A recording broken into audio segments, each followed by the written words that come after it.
Good afternoon. Saturday here in the Philippines, August 23, 2025, vlog of Honeyvamp vlog.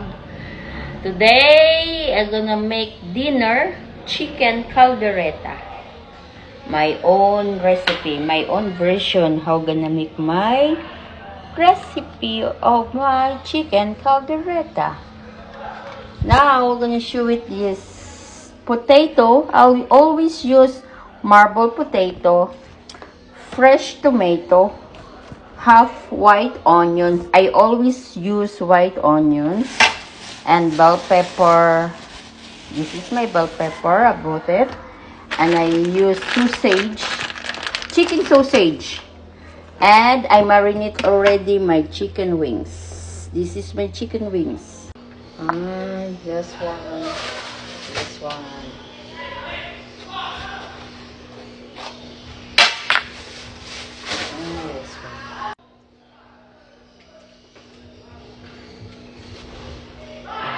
I slice it. My tomato.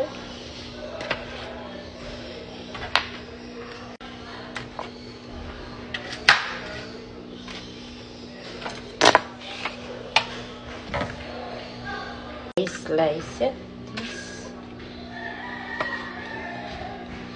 This is chicken sausage. Guys, this is I slice it already. The tomato, bell pepper, onions, carrots, marble potato, and chicken sausage, chicken wings, Del Monte Filipino style tomato sauce, and cheese.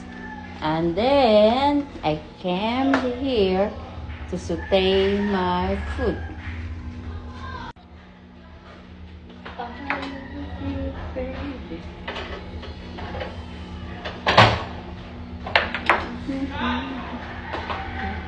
Today I'm alone here inside the house. It's the house. There. I'm alone here, guys. I fried the chicken.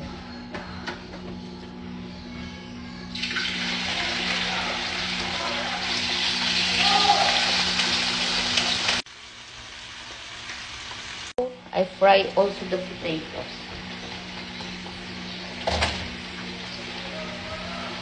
And also carrots.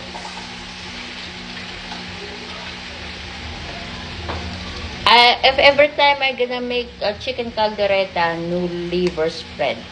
I'm not eating liver spread. Guys, why I always fry the chicken to make it like this. Because every time I make, I don't want to put any water. I always out the juice of the chicken and the vegetables, and that's the one I'm gonna make juice.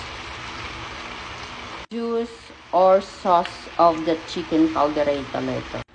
I put also the fresh tomato and white onions also.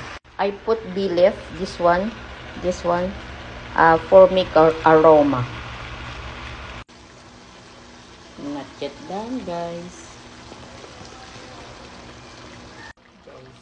That's my chicken caldereta. It's good also that for the bread. That's my Honeyvamp's favorite.